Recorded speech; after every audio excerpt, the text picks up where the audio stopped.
할렐루야. 주께서 우리 모두에게 시한 은혜 주시기를 원합니다. 오늘 우리가 함께 나누고자 하는 말씀의 제목은 너희 묵은 땅을 기경하라는 제목입니다. 본문은 호세아서, 구약 호세아서 10장 12절에서 15절 사이의 말씀입니다. 여러분은 묵은 땅을 보신 적이 있으십니까? 묵은 땅이란 농사를 짓지 않고 1, 2년을 그대로 묵혀둠으로 잡초가 우거지고 땅이 탁탁한 그런 땅을 말합니다. 땅은 농사를 지어야 아름답지 농사를 짓지 않고 묵은 땅이 되도록 되어버려 두면은 참으로 보기가 흉하지요. 이는 마치 사람이 살지 않는 집이 온통 잡초로 뒤덮여져 있는 초가집과 같습니다. 집에는 사람이 살아야 되듯 땅은 놀리지 말고 농사를 지어야 묵은 땅을 피할 수가 있지요. 오늘 본문에서 하나님은 이스라엘 백성들을 향하여 묵은 땅을 기경하라고 말씀하셨습니다. 여기에 땅은 이스라엘 백성들의 마음을 말합니다. 예수님은 마태복음 13장에서 성도들의 마음을 4가지로 비유해서 말씀을 하셨습니다. 하나는 길가와 같은 밭이요, 또 하나는 돌과 같은 밭이고, 또 하나는 가시 덜기와 같은 밭이고, 또 하나는 옥토와 같은 밭입니다. 오늘 본문의 묵은 땅이란 길가와 같은 밭을 말합니다. 묵은 땅이 되는 데는 몇 가지 그 이유가 있습니다. 원인이 있지요. 첫째로는 비를 맞지 못하거나 물을 대주지 않기 때문입니다. 아무리 좋은 땅이라고 해도 적당히 비를 맞아야 합니다. 그리고 때를 따라 물을 대어줘야 합니다. 비를 맞지 못하면 땅이 굳어져 버립니다. 이스라엘 땅에는 좋은 결실을 맺기 위해서는 이른 비와 늦은 비를 비가 내려졌습니다. 이른 비는 파종할 때 내리는 비요, 늦은 비는 곡식을 연글게 할 때 내리는 비입니다. 이때에 비가 내리지 아니하면은 파종과 추수에 문제가 있고 땅이 딱딱해 버리고 맙니다. 그러기에 중요한 것은 때를 따라 늦은 비와 이른 비와 늦은 비를 내려 주어야 한다는 사실이죠. 오늘 우리 가운데 마치 묵은 땅처럼 딱딱한 마음을 갖고 있는 사람이 많이 있습니다. 이런 마음에는 말씀의 씨가 떨어져도 전혀 뿌리를 내리지 못하기에 씨가 떨어지면 즉시 마귀가 와서 먹어버리는 헛된 신앙생활이 된다는 것입니다. 왜 이렇게 되었을까요? 우리의 마음에 성령의 기름 부음이 없어서 그렇습니다.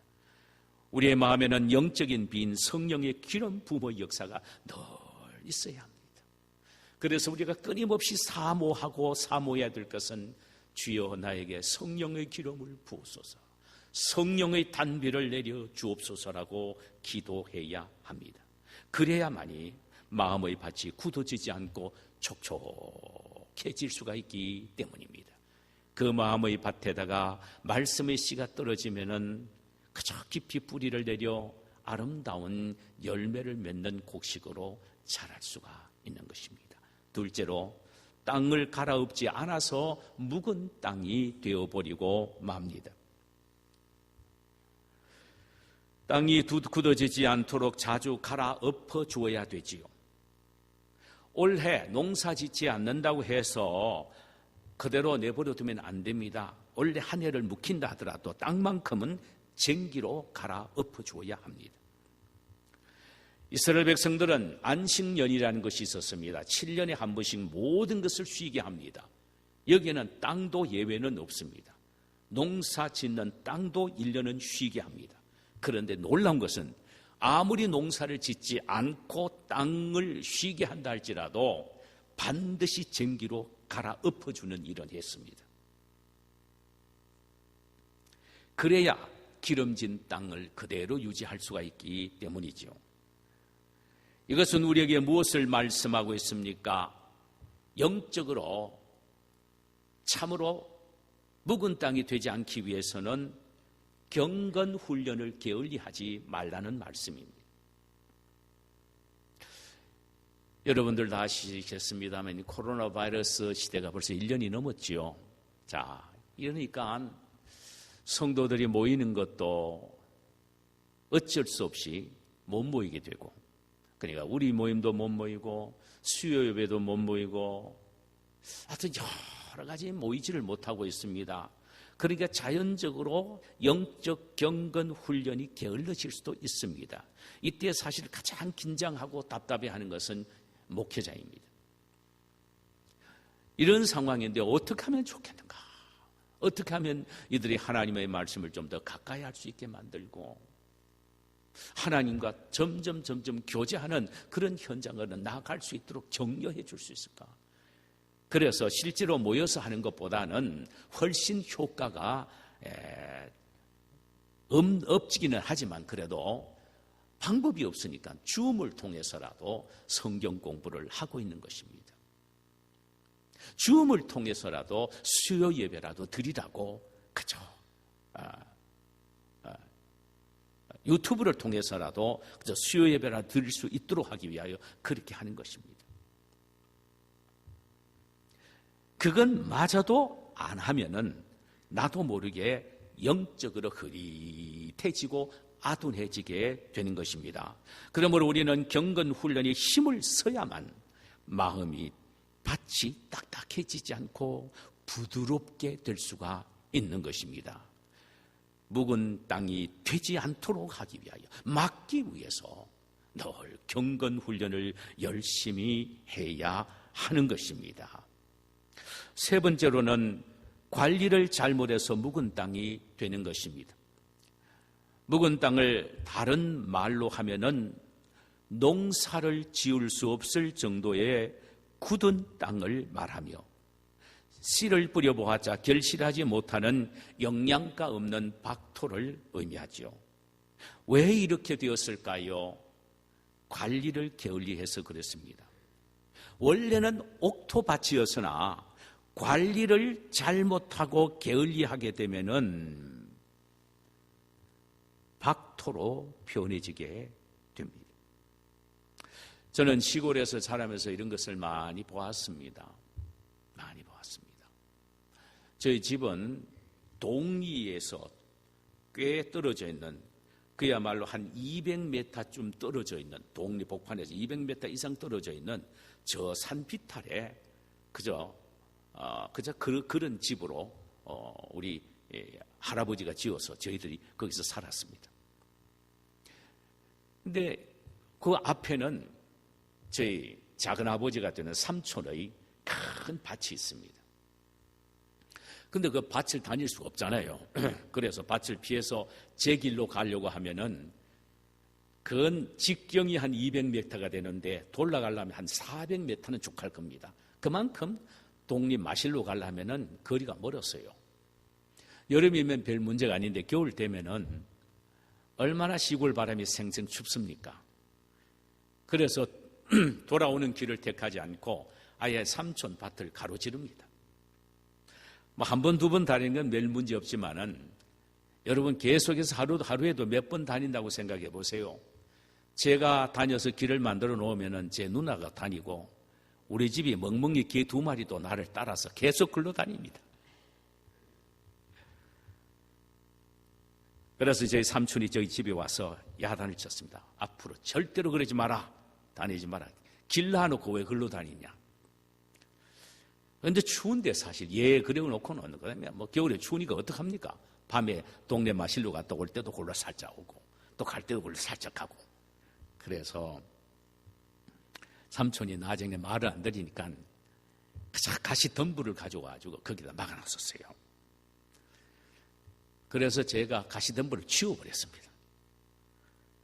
또 그 길을 따라 또 누나와 또 제 집에 있는 개까지 나를 따라서 그걸 또 왔다 갔다 합니다. 나중에는요, 삼촌이 아예 철조망을 가져와가지고 막아버렸습니다. 일찌감치에 철조망을 치더라면은 관리가 잘 되었을 텐데 삼촌이 관리를 잘못하심으로 그 땅이 나중에는요 완전히 길이 되어버렸습니다. 여러분 아시잖아요. 계속 한 겨울 내내 다녀보세요. 반질반질한 길이 되어버립니다. 여러분 우리의 마음이 왜 이렇게 길가와 같이 그 옥토와 같은 밭이 딱딱한 길이 되어버렸을까요? 이유가 어디 있습니까? 우리의 마음을 관리를 안 해서 그렇습니다. 관리 부실입니다. 세상의 잡다한 것이 마음속에 들어오지 못하도록 막지 않았기 때문입니다. 우리가 알아야 될 것은 세상의 지나친 물욕이 마음에 들어오도록 허락하면 이것이 우리 마음의 한 부분을 밟고 지나갑니다. 명료욕이 마음에 들어오도록 허락하면 이것이 마음 밭의 한 부분을 또 밟고 지나갑니다. 세상적인 즐거움과 쾌락이 마음에 들어오도록 허락하면 이것이 우리 마음의 한 부분을 또 밟고 지나가게 됩니다. 처음에는 별것 아닌 것처럼 여겨지는 작은 것이라 할지라도 마음에 들어오도록 그대로 내버려두면 그리고 왔다 갔다 하는 길이 되어버리면 나중에는 밭이 쓸모없을 정도로 딱딱한 길가와 같은 밭이 되어버리고 마는 것입니다. 그렇게 되면 하나님의 소리는 점점 멀어집니다. 그리고 세상의 소리는 더 크게 그리고 더 클리어하게 들리게 되지요. 그뿐 아닙니다. 늘 믿음의 교제를 나누는 믿음의 형제 자매들, 그들과 함께 대화를 나누다 보면은 잘못하면 그 대화 속에서 우리의 마음을 나도 모르게 단단한 밭으로 만들어 버릴 수 있는 요소가 있다 이 말이죠. 그것은 신앙에 대한 회의적인 말을 한다든가, 교회에 대한 부정적인 말을 한다든가, 교회 영적 지도자들을 비난하고 그 다음에 힐문한다든가, 이런 이야기를 처음 들으면 그저 한 번 정도는 그러니 하는데 그걸 자꾸 듣게 되면 그것이 우리 마음속에 들어가서 우리 마음의 한가운데를 가로지르는 딱딱한 묵은 밭과 같은 마음의 밭을 만들어버리고 맙니다. 개라도 많이 자주 지나가면은 길이 되어버리듯이 아무리 작은 것이라고 해도 좋지 않는 것이 마음에 자꾸 들어오게 되면 길을 내어 나도 모르는 사이에 딱딱한 마음의 밭이 되어버리고 맙니다. 여러분 우리의 마음밭이 딱딱해 보세요. 얼마나 정말 고통스러운 우리 마음입니까? 영적 은혜도 없어지고요. 인간에 대한 너그러움도 없어지고 마치 다른 사람을 찌르는 송곳처럼 그저 사람을 찌르는 그런 마음들로 변해집니다.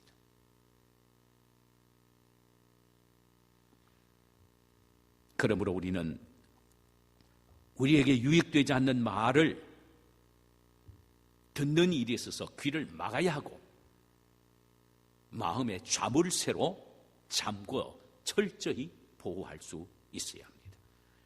그래서 잠언서 4장 23절에 보면은 무릇 지킬만 한 것보다 더욱 내 마음을 지켜라. 생명의 근원이 이에서 남이니라.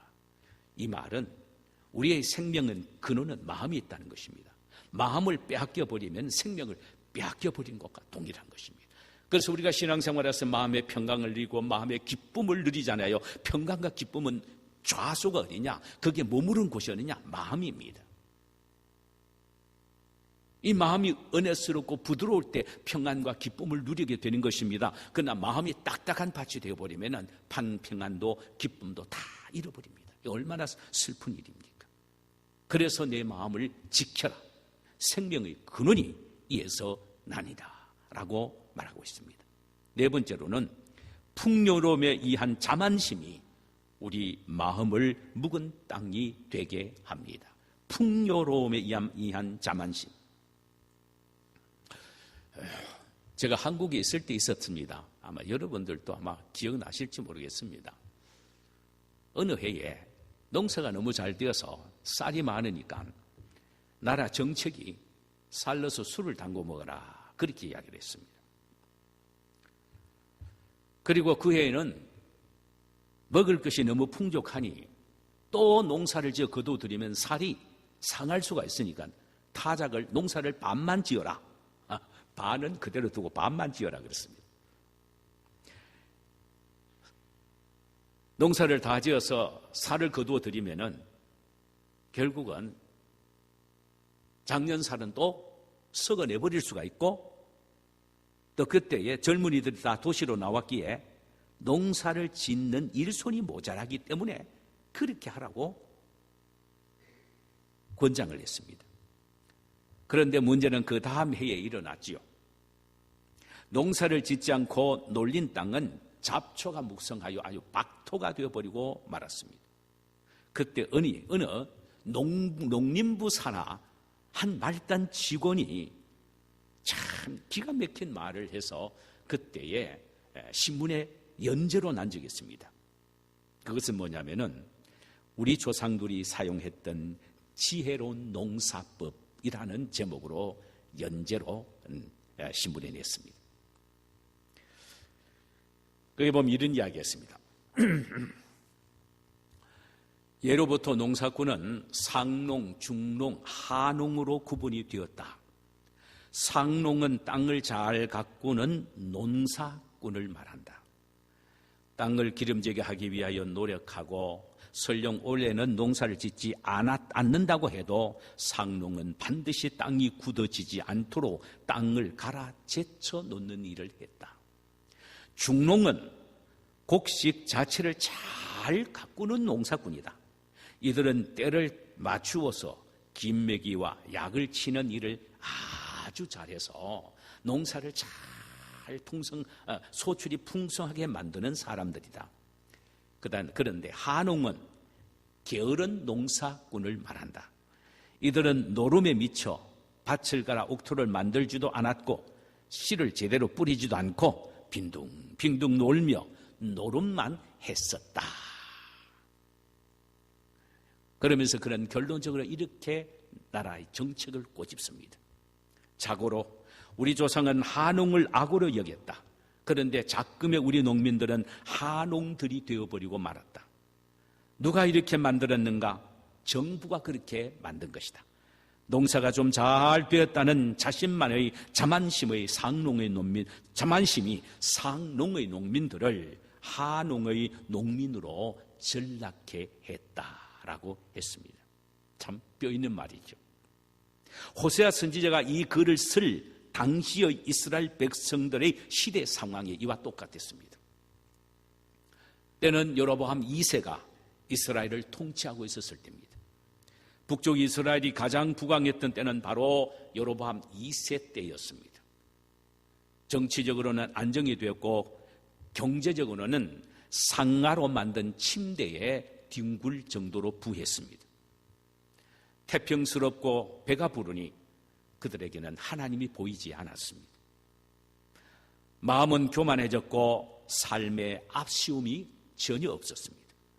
그러니 자연히 향락에 취하게 되었고 각종 우상에 심취하게 되었습니다. 백성들의 마음이 하나님을 떠난 완악한 묵은 땅이 되어버린 것입니다. 그들의 마음에는 전혀 영적 열매가 없었습니다.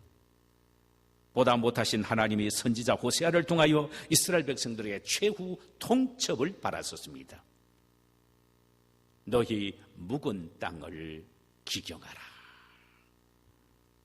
너의 묵은 땅을 기경하라 하는 것이었습니다. 이는 마음의 땅을 뒤엎어서 완전히 새롭게 하라는 의미입니다. 굳어진 땅, 잡초와 엉겅퀴로 우거진 땅, 버려진 쓸모없는 땅을 뒤엎어 옥토로 만들듯 너의 강팍한 마음, 굳어진 마음, 교만한 마음, 탐심과 욕심으로 가득 찬 마음, 잡초와 가시, 떨기가 뒤엉켜 있는 마음을 새롭게 옥토로 변화시켜라는 말씀입니다. 그럼 묵은 땅을 어떻게 하면 옥토로 만들 수 있을까요? 이거는 그들에게 하는 말씀만이 아닙니다. 오늘날 저에게 하시는 말씀이고 여러분에게 하시는 말씀입니다. 우리는 각박한 이민 생활과 이렇게 힘들고 어려운 코로나 시대를 겪으면서 나도 모르게 마음들이 참 묵은 땅이 되어버려 있지 않느냐 하는 생각입니다. 그렇다면 이대로 내버려 둘 수가 없습니다. 어떻게 해야 합니까? 두 가지를 생각해 봐야 합니다. 하나는 회개하는 것입니다. 묵은 땅이 된 것, 다른 사람의 책임으로, 다른 사람의 원인으로 돌려서는 안 되고 모든 것 다 내 때문입니다 라고 하는 마음을 갖고 회개하는 일입니다. 이것이 바로 묵은 땅을 기경하라는 말입니다. 여기 묵은 땅을 기경하라는 이 말씀의 영어 성경에는 어떤 데는 이렇게 다양하게 번역이 되어 있습니다. 번역 성경마다요. 어떤 데는 이렇게 번역이 되어 있습니다. 단단한 너의 마음의 땅을 깨어 부수어 갈아엎어라. 또 어떤 성경에는 경작되지 아니한 땅을 너를 위하여 깨어 부수라. 너를 위하여. Break up for yourself. 네 자신을 위하여 깨어 부수라는 것입니다. 다른 사람을 위한 것이 아니라.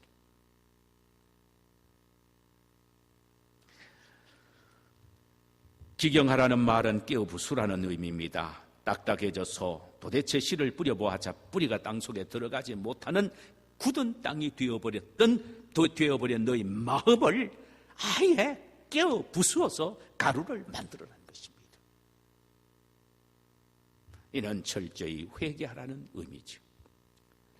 은혜의 비를 맞는 일이 게을리하고 은혜의 비를 맞는 일에 게을리했고 인간적인 즐거움에 마음이 뺏겼 그로 말미암아 하나님에게서 멀어졌고 대신 세상을 향하여 마음의 문을 열어둠으로 잡다한 것이 시와 때도 없이 들어와 마음의 밭을 마음대로 밟고 다니도록 방치해버린 길가와 같은 밭을 만든 책임이 너에게 있으니까 그 책임을 통감하면서 몸부림을 치며 회개하라는 의미입니다. 그런데 놀라운 것은요, 아무리 묵은 땅이라고 하더라도 기경하면은 희망이 있다는 말입니다. 다시 말하면 회개하면 다시 옥토로 회복시켜 주시고 상상할 수 없는 영적인 은혜와 복을 주시겠다는 말씀입니다. 이 사실을 본문 12절에서 이렇게 말합니다. 너희가 자기를 위하여 의를 심고 긍휼을 거두라. 지금이 곧 하나님을 찾을 때니 너희 묵은 땅을 기경하라. 마침내 여호와께서 임하사 의를 빛처럼 너희에게 내리시리라. 회개하고 돌이키면, 즉 자기를 위하여 의를 심으면, 자기의 묵은 땅을 기경하면 똑같은 말입니다. 하나님의 긍휼하심을 넘치게 거두게 될 것이라는 말입니다. 하나님의 긍휼하심만 넘치면 그 긍휼하심 때문에 절망 중에도 소망, 멸망 중에서도 다시 회복되는 역사가 있게 됩니다. 이에 대하여 예레미야서 에가서 3장 19절에서 이렇게 말씀하고 있습니다. 내 고초와 재난 고축과 담집을 기억하소서. 내 마음이 그것을 기억하고 내가 낙심이 되오나 이것을 내가 내 마음에 담아두었더니 그것이 오히려 나의 소망이 되어 싸움은 여호와의 인자와 긍휼이 여호와의 인자와 긍휼이 여호와의 인자와 긍휼이 무궁하심으로 우리가 결코 진멸되지 아니함이니이다. 할렐루야. 예레미야는 그가 지금 쑥과 쓸개를 빠는 듯한 고통을 당하고 있다고 했습니다.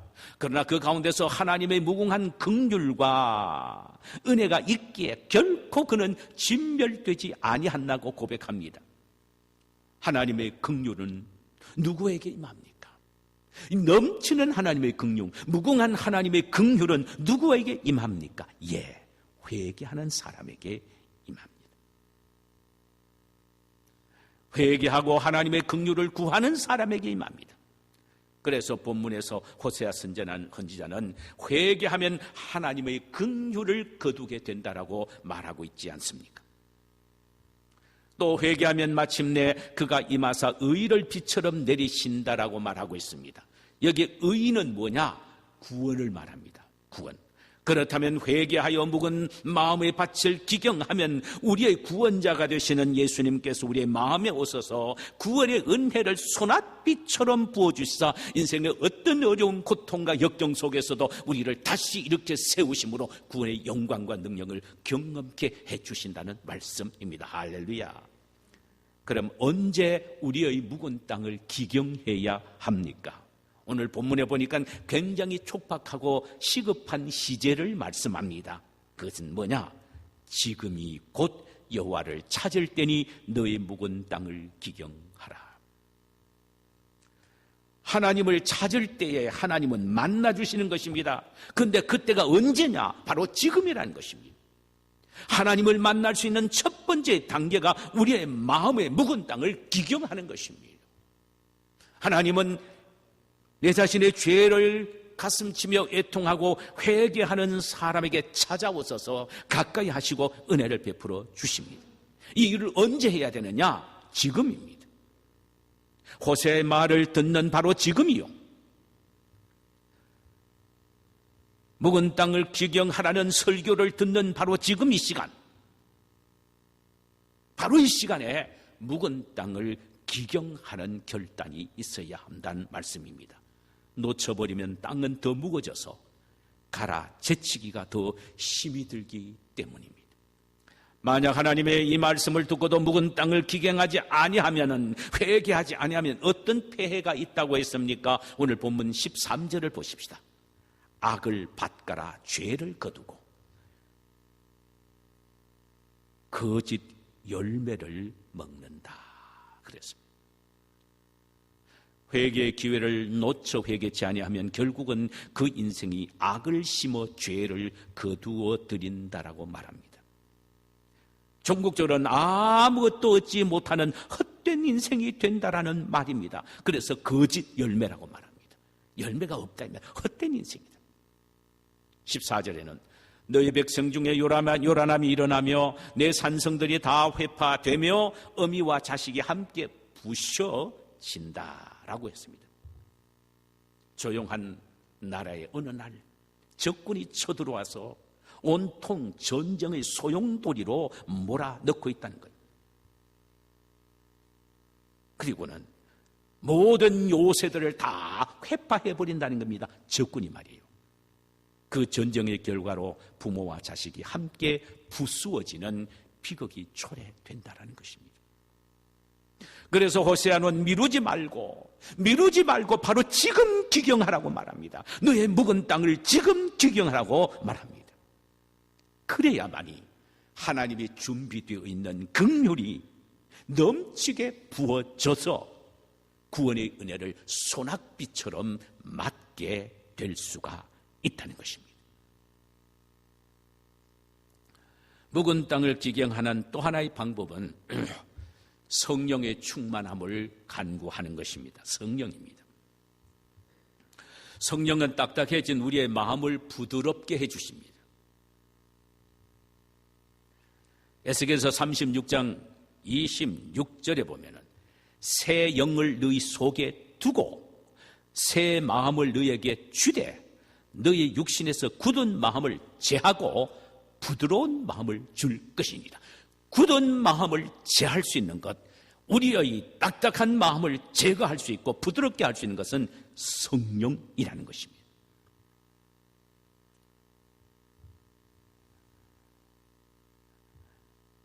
만약 이 시간 우리 가운데 거친 이민 생활 속에서도 지금까지 살아나왔지만 순간적으로 당하는 여러 가지 쇠찬 바람으로 인해 자신도 모르게 마음이 딱딱하고 굳어져 하나님의 말씀을 들어도 별다른 감격이 없는 느낌을 그 어느 때부턴가 나도 모르는 사이에 느끼는 분이 계십니까?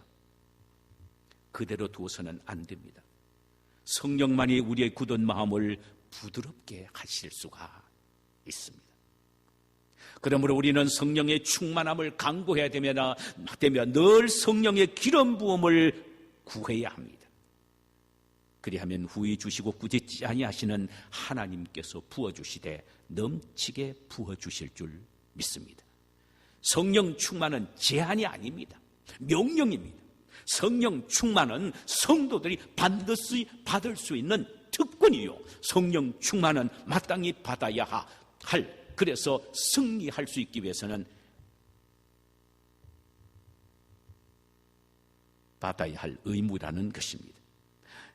누가복음 11장 11절에서 13절 사이에 보면은 너희 중에 아버지 된 자로서 누가 아들이 생선을 달라 하는데 생선 대신에 뱀을 주며 알을 달라 하는데 정갈을 주겠느냐? 너희가 악할지라도 좋은 것을 자식에게 줄 알거든 하물며 너희 하늘 아버지께서 구하는 자에게 성령을 주시지 않겠느냐? 예, 성령을 주시지 않겠느냐? 세상의 악한 아버지도 생선을 달라 하는 아들에게 뱀을 줄 아버지가 없고, 알을 달라고 하는데 정갈을 줄 아버지가 있겠느냐? 세상에 악한 아버지도 절대로 자식에게는 그렇지 않다. 그러나 선하신 하나님 아버지,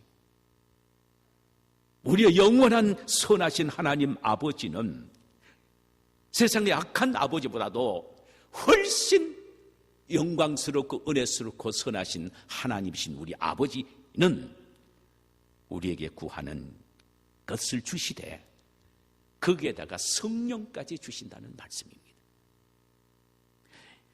아버지께 구하는 자에게 성령을 주시지 않겠느냐라는 말은 다른 것 말할 것도 없고 거기에다가 플러스 성령까지 주신다라는 것입니다.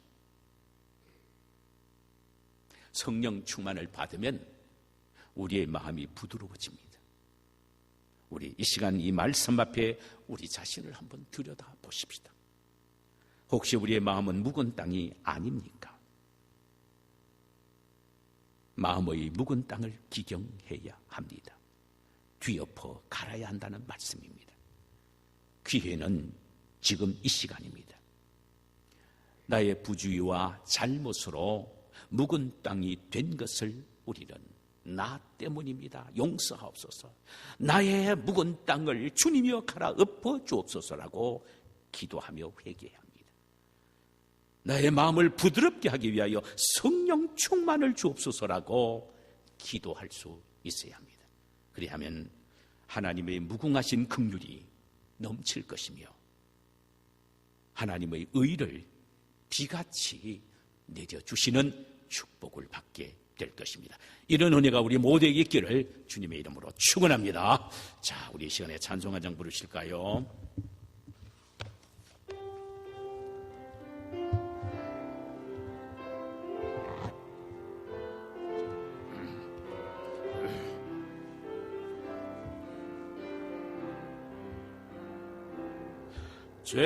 죄인들을 위하여 주님 찾아오셨네.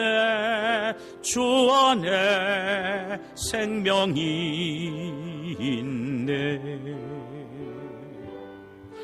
죄인들을 위하여 주님 찾아왔으니야 사람들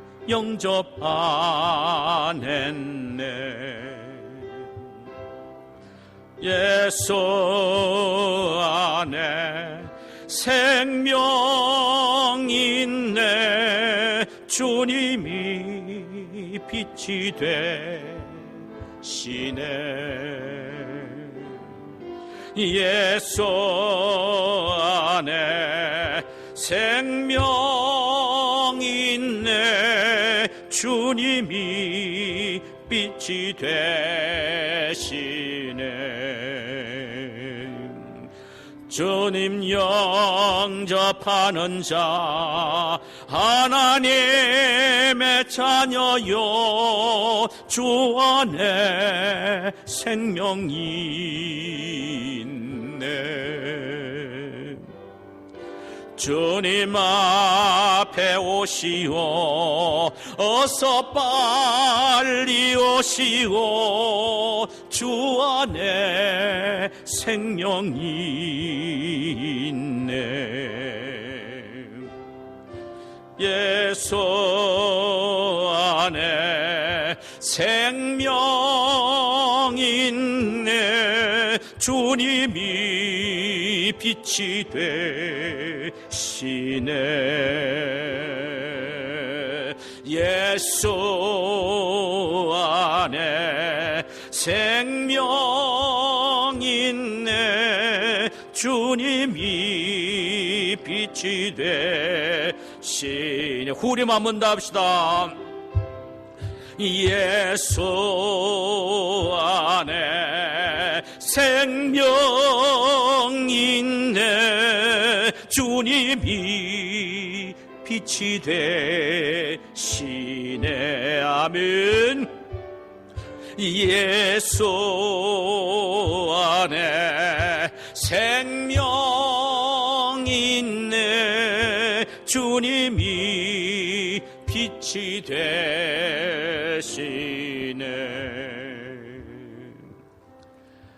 오늘 이 시간 우리 말씀을 생각하면서 한번 기도하십시다. 우리의 마음이 묵은 땅이 아닙니까? 우리 자신이 더 잘 압니다. 말씀을 들어도 그저 멍멍하고 별 감격도 없고 내 잘못이 깨달아지지도 않고 회개도 나오지 않는 것, 이거는 심각하게 묵은 땅이 되어버린 상태입니다. 그러나 우리 하나님은 이 말씀을 듣는 즉시 깨닫고, 주님, 내가 주님을 쳐다보지 않고 세상을 보았기에 나도 모르는 사이에 이 마음이 묵은 땅이 되어버렸습니다. 용서하옵소서라고 이 시간에 우리 한번 기도드리시고, 성령의 은혜 심령 속에 충만히 기름 부으시사 다시 한번 옥토가 될 수 있도록 갈아엎어 주옵소서라고 기도하는 시간을 갖도록 하십니다. 거룩하신 아버지, 그렇습니다. 나도 모르는 사이에 박토가 되어버렸습니다.